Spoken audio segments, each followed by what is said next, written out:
नमस्कार.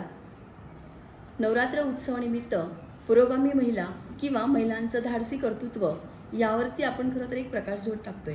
Edu corner या आपल्या ज्ञानवर्धक चॅनेलवरती आपलं सर्वांचं हार्दिक स्वागत आहे. आज आपण अशा एका व्यक्तीबरोबर आहोत की ज्या स्वतः प्रचंड पुरोगामी विचारांनी भारावलेल्या आहेत. माझ्यासोबत आहे माझीच सखी, जवळची मैत्रीण माझी प्रतिभा जाधव. नमस्कार. नमस्कार. आपलं स्वागत आहे. मी खरं तर आगत उगच म्हणेल, आपण मैत्रिणी आहोत इतक्या जवळच्या. आणि प्रतिभाची ओळख खरं तर एक उत्तम व्याख्याती म्हणून आहे, उत्तम प्राध्यापिका ती आहे, उत्तम लेखिका आहे, उत्तम कवयित्री आहे, उत्तम कथाकार आहे. आणि दुसरी ओळख म्हणजे ती एकपात्री अतिशय उत्तम करते. तिचे हे जे प्रयोग आहेत आंतरराष्ट्रीय स्तरावरती सुद्धा होत आहेत. मी अरुणा बोलतीये, मी सावित्री बोलतीये, मैं असिफा बोल रही हूँ, आणि अजून कुठला अरुणा शानबाग या विषयावरती अगदी सिंगापूर मॉरिशसमध्ये तिचे प्रयोग झालेले आहेत. 13 पुस्तकं पब्लिश झालेले आहेत आणि 60पेक्षा जास्त पुरस्कार आहेत. आता किती आणि कशी नावं इथे पुरस्कारांची घेणार आहोत आपण, पण आत्ताचं सध्याचंच एक लेटेस्ट पुस्तक रमाई यावरती एक पुस्तक चरित्र पुस्तक आहे, हे प्रकाशित झालेलं आहे. आणि त्याच विषयी खरं तर आपण डॉक्टर बाबासाहेब आंबेडकर यांच्या पत्नी रमाई यांच्याविषयी आपण बोलणार आहोत. रमाबाई आंबेडकर खरं तर मी पुरोगामी आहे किंवा प्रतिगामी आहे हे त्यांना खरं काही माहिती नव्हतं, पण आंबेडकरांना सपोर्ट करायचा, एक समाजकार्य आपले पती करत आहेत आणि त्याला आपल्याला हातभार लावायचा आहे. आणि हेही नसे थोडं की नाही का, की आंबेडकरांना घराची कुटुंबाची चिंता खरं काही नव्हतीच. रमाबाईंच्या जीवावरती ते निश्चिंत होते. 1914 ते 1923-24 पर्यंत ते अमेरिकेत होते. 9 वर्षाचा कालखंड हा काही कमी नव्हता. आणि या कालखंडामध्ये रमाईने काहीच घराच्या कोणत्याच गोष्टी या आंबेडकरांपर्यंत पोहोचू दिल्या नाहीत. सगळं त्यांनी स्वतः हे हँडल केलं. आणि हे जे कार्य करतायत आंबेडकर, हे उत्तम कार्य आहे. पण असं असताना त्यांचं कार्य, आपण म्हणतो ना, एखाद्या मोठ्या वृक्षाखाली छोटी वृक्ष ही झापळी जातात, तसंच रमाईचं झालेलं आहे. उत्तुंग व्यक्तिमत्व रमाईचं आहे, उत्तम एक धाडशी स्त्री खरं तर होती.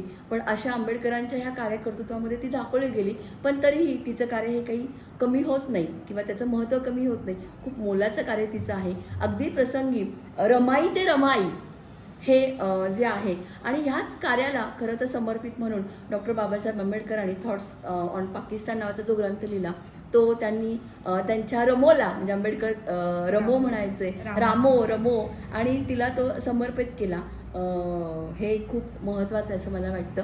तर प्रतिभा, रमाई कशी भावली ग तुला नेमकी? रमाई तिच्या नावातच आई आहे. म्हणजे आपण कल्पना करू शकतो की ती प्रेमळ माऊली असेल. हो. आपल्याकडे जे सुरुवातीला रमाईवर लिहिलं गेलं ना, त्यात त्यांची छबी अशी तयार करण्यात आली की सुशिक आणि त्यागमूर्ती आहेच. त्यात यत्किंचितही शंका नाही.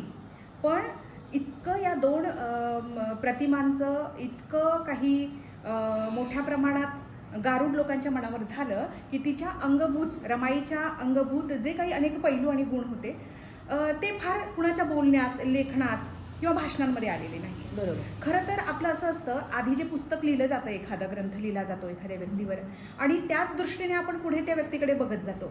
आपण चिकित्सा करणं विसरून गेलेलो आहोत. तर मी जेवढी रमाईची चरित्र वाचली त्याची मी चिकित्सा केली. आपण म्हणूया लॉजिकल थिंकिंग. ह्या स्त्रीनं अत्यंत प्रतिकूल परिस्थितीत, कुणाचाही आधार नसताना, एकटीनं 9 वर्ष, आणि त्याच्या आधीचाही काळ म्हणजे आई वडील वारले त्यानंतर, म्हणजे पोरसौदा वयामध्ये रमाईचे आई वडील गेले. आई आजारात गेली आणि वडील छातीच्या एका विकाराने गेले. ते दापोली बंदराजवळ मासे वाहण्याचं काम करायचे आणि ते ढोरकाम होतं अक्षरशः, आणि ते आतमधून पूर्ण पोकळ झाले होते. आणि त्यात ते गेले. गौरा आणि शंकर 2 भावंड लहान.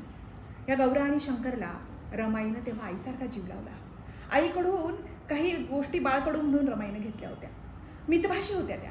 आता कुठे कुठे माझ्या बोलण्यातून रमाई येईल, कारण आईला आपण आहोजाव घालत नाही. तर आपल्याकडे अलीकडे खूप संवेदना लगेच जागृत होतात, दुखावल्या जातात. पण जी खूप जवळची व्यक्ती असते ना, आई समान, माये समान, तिला हा एकेरी उल्लेखच खूप भावतो आणि ती खूप कनेक्ट आपल्याला खूप हृदयापाशी असते. म्हणजे म्हणूनच आपण खरं ते त्या आई, माता, माऊली आई ह्या भावनेने तिच्याकडे पाहत असते. आतून येतं ना ते आतून येतं अगदी. ते, हां. अगदी. तर रमाईंचा जे काही विचार होते आई वडिलांकडून आलेले, आईकडून मुख्यतः, ते होते की नीटनेटकं राहावं, स्वच्छ राहावं, माणसं जोडावी, मन स्वच्छ ठेवावं. आणि हाच विचार घेऊन त्या लग्न करून जेव्हा बाबासाहेब आंबेडकरांकडे म्हणजे भीमराव आंबेडकरांच्या घरी आल्या तेव्हा सुभेदाराची सून कशी असावी, तर खरोखर सुभेदाराची सून रमाईसारखी असावी. रमाईंनी आयुष्यभर जी भूमिका वठवली अगदी सही. म्हणजे बघा, कौटुंबिक दुःखापेक्षा सामाजिक दुःख मोठं आहे असं बाबासाहेब म्हणायचे. वा. म्हणून स्वतःच्या पोटची 4 पोरं मातीआड लोटावी लागली हो. तरी हा माणूस मागे हटला नाही. म्हणजे गंगाधरच्या वेळी तर रमेशच्या वेळी तर बाबासाहेबांना कळालं नाही, तो 1.5 वर्षाचा असताना इकडे वारला. बाबासाहेब विलायत येत होते आणि ते म्हणाले की हे दुःख मी पेलेन. रमाई म्हणाली होती, तुम्ही या दुःखाने विचलित हो. ते दुःखाचं भांडवल नाही केलं त्यांनी. नाही केलं. अजिबात. आणि लहानपणापासून शिकायची त्यांना गोडी होती, परंतु त्यावेळचा जो काळ होता त्या काळाने परवानगी दिली नाही. पण लग्न झाल्यानंतर बाबासाहेबांनी त्यांना अक्षर ओळख करून दिली आणि त्या अक्षर ओळखीचा फायदा असा झाला, बाबासाहेब परदेशात असताना रमाई त्यांना पत्र लिहायच्या. मी जे हे चरित्र लिहिले ना, महामाता रमाई, त्यात शेवटच्या भागामध्ये बाबासाहेबांनी रमाईला आणि रमाईनं बाबासाहेबांना लिहिलेली पत्र आहे.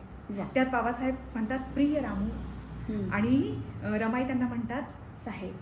किती इतकं सुंदर नातं किती त्यांचं. गोड नातं होतं त्यांचं. मला रमाई का भावतात, तर रमाई फक्त सोशिक होत्या आणि त्यागमूर्ती होत्या एवढंच नाही, तर ती एक कणखरबाई होती. ती उत्तम व्यवस्थापक होती. उद्योजक असण्याची लक्षणं तिच्याकडे होती. म्हणजे भर पहाटे निघायचं आणि शेण गोवऱ्या थापून त्या कुठे विकायच्या, किती पैसे येतील त्याच्यातून, माझं घर कसं चालेल, आणि वेळ पडली तर माझ्या साहेबांना मला इथून मनी ऑर्डर करता येईल. मी तर म्हणते भारतातली ही पहिली स्त्री असेल अर्धशिक्षित, जिनं परदेशी आपल्या नवऱ्याला स्वतःच्या कमाईतून मनी ऑर्डर केली. किती सुंदर. म्हणजे त्याचं उदाहरण सापडत नाही. म्हणजे माझा नवरा जे काही करतोय ते इतकं मोठं आणि चांगलं काम आहे की मला त्याला हातभार लावावाच लागणार आहे. मुखपणे त्यांनी हे सगळं हे ना प्रतिभा, हे समजणं पण फार कठीण आहे की माझा जोडीदार काय करतोय, की तो समाजकार्य करतोय आणि हे पुढे जाऊन एक महान त्याचं वटवृक्ष होणार आहे आणि ही समाजाची गरज आहे. म्हणजे नवरा समाजासाठी समर्पित करणं हे कमी नाही ग. म्हणजे आजकाल आपण बघतो की अगदी नवऱ्याला घरी यायला उशीर झाला किंवा त्याने काही केलं तरी भांडणाऱ्या बायका आहेत. आणि ह्या सगळ्यांपुढे रमाबाईंचा आदर्श म्हणजे हा खूप मोठा झाला नाही का. म्हणजे कुटुंब चालवत असताना हे समर्पण केवढं मोठं आहे. खूप मोठं आहे. ते मी शब्दच सापडत नाही, नाही. अजिबात म्हटलंय नाही. मला शब्दच सापडत नाही रमाई तुला चित्तारताना. 7 कोटी जनतेचे आसव तुम्ही साहेब पुसा, माझी आसव पुसायला मी समर्थ आहे असं. वा वा. अजून काय पाहिजे.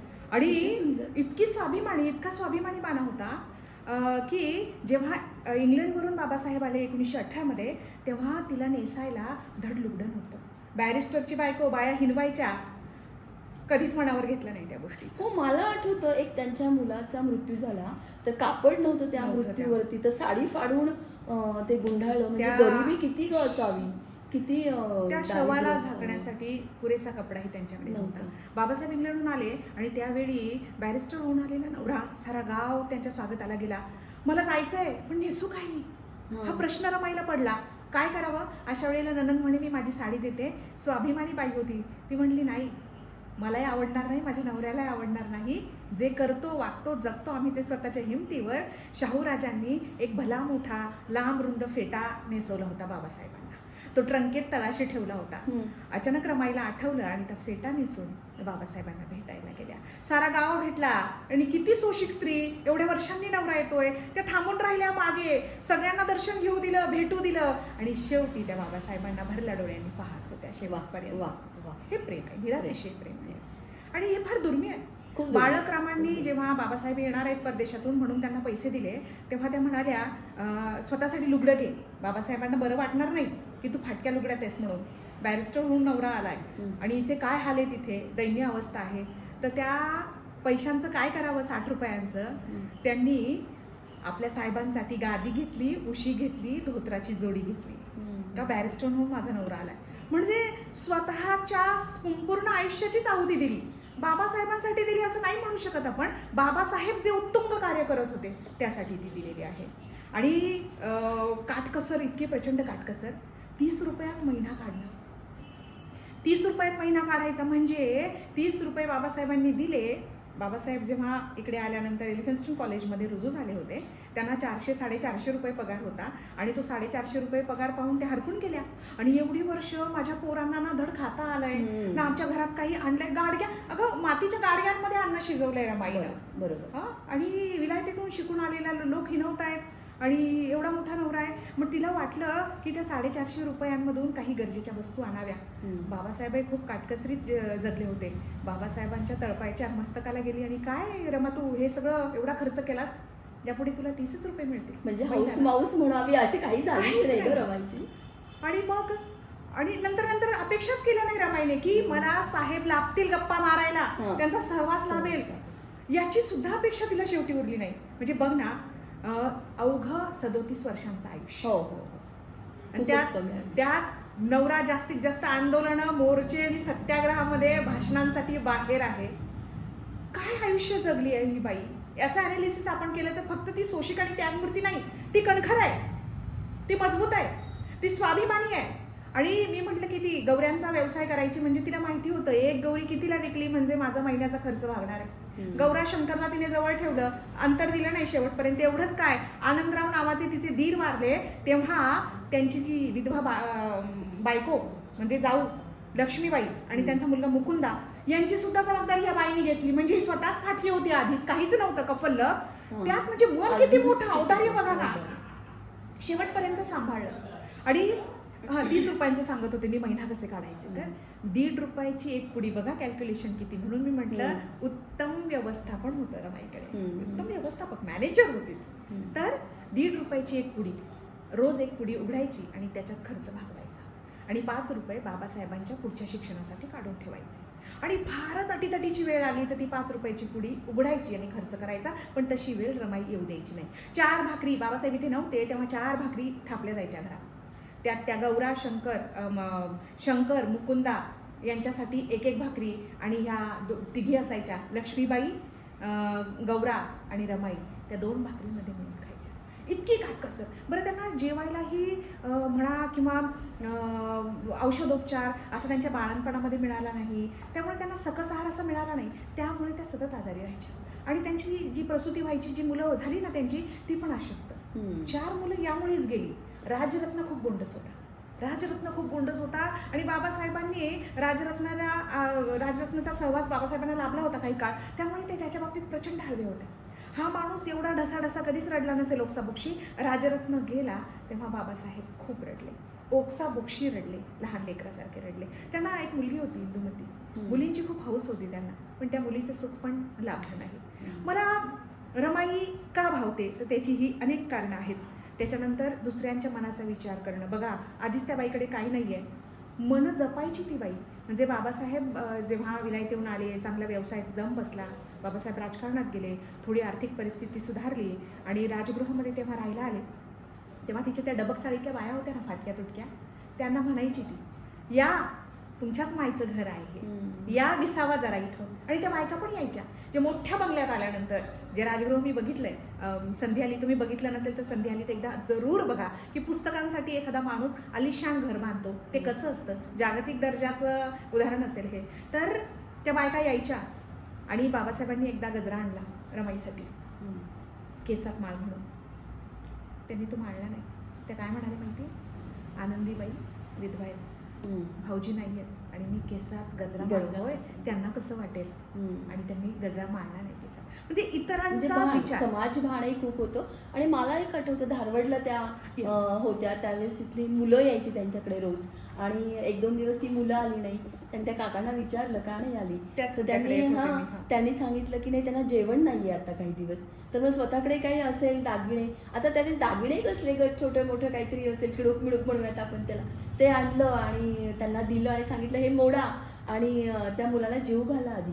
आणि मग त्यांनी ते मोडलं, त्या मुलांसाठी खाऊ आणला, जेवण आणलं, भाकरी थापल्या, त्यांना खाऊ घातलं. म्हणजे हे औदार्य किंवा दुसऱ्यांचं दुःख जाणण्याची कृती म्हणूयात आपण, ही म्हणजे जाणणं आणि ते कृतीतनं येणं, हेही फार मोठं कार्य होतं. म्हणजे समाज सुधारक असतात, कृतीत येत नाही. आणि म्हणून खरं तर रमाई सारख्या अशा माता आहेत ना, खूप दुर्लक्षित आहेत बघ. आंबेडकरांचं नाव खूप मोठं आहे, पण त्यांचं हे कौटुंबिक पार्श्वभूमी ही कोणीच पाहिली नाही. म्हणजे आंबेडकरांचं दुःख वाटत नसेल का असंही नाही आहे, पण तरी एक समाजनिष्ठा, राष्ट्रनिष्ठा ही व्यक्तिनिष्ठेपेक्षा किंवा स्वार्थापेक्षा खूप मोठी ठरली इथं.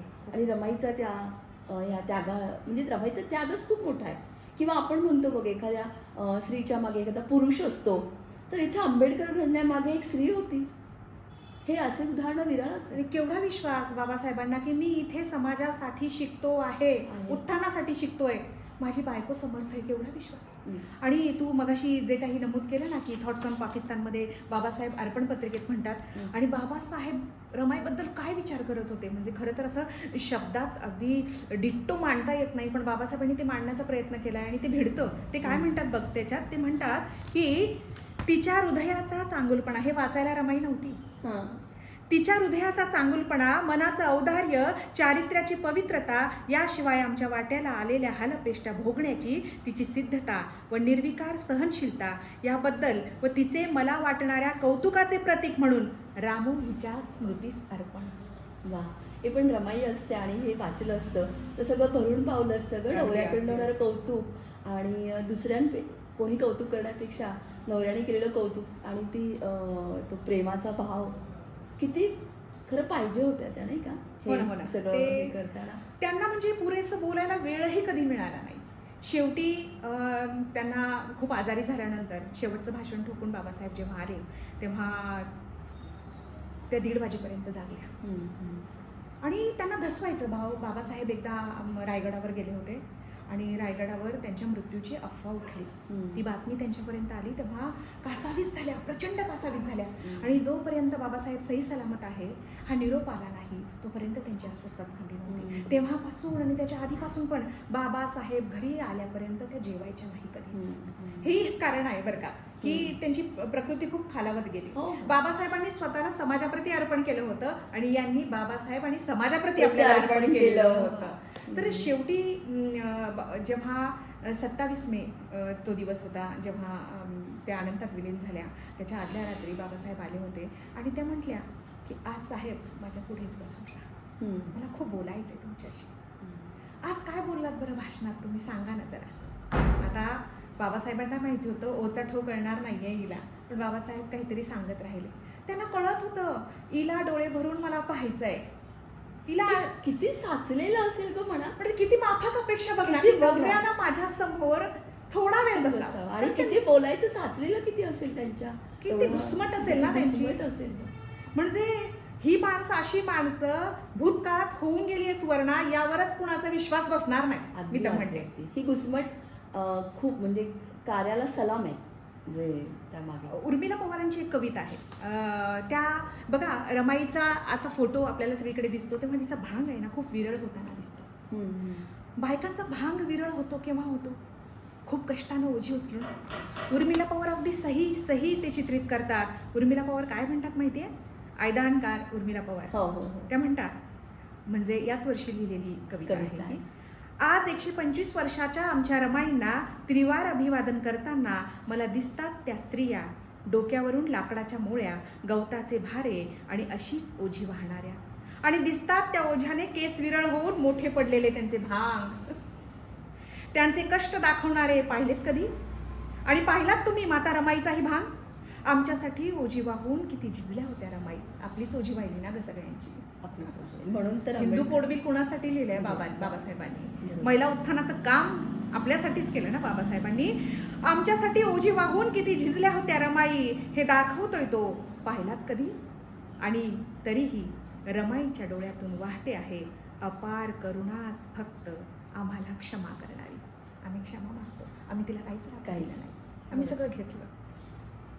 आणि मला वाटतं तू हे काम करतेस ना, खूप चांगला उपक्रम आहे सावित्रीच्या वाटेवर आणि जागर नवदुर्गांचा, की अशाच इतिहासाने न्याय न दिलेल्या, फार काही पटलावर जाहीर पटलावर न आलेल्या स्त्रिया ज्यांच्यावर चर्चा होणं गरजेचं आहे, पण दुसऱ्याच कर्मकांड आणि दांभिकतेवर चर्चा होतात, हे आलं पाहिजे. ही खरं तर नवरात्र उत्सव सादर करत असताना आपण जेव्हा तो सेलिब्रेट करतोय आता, आणि वेगवेगळ्या माळी आपण देवीला वाहतो. तर मला असं कुठेतरी वाटलं की ह्या जिवंत शक्ती आहेत आणि त्यांना त्यांच्याप्रती आपली कृतज्ञता व्यक्त करणं ही आपली जबाबदारी नाही का, आणि भान पण असायला हवं तेवढं. काबिले तारीफ आहे. हे भान बायकांना नाही आहे आणि सध्या. खरं तर ही माळ त्या निमित्ताने ही माळच आपल्याकडनं त्यांना आपण अर्पण करतोय आणि जिवंत शक्ती आहे ही सगळी, ती अजूनही आहे. ऊर्जास्थान आहे ऊर्जास्थान आहे. प्रतिभा, रमाईविषयी बोलताना किती भावना तुझ्या दाटून आल्या होत्या ग.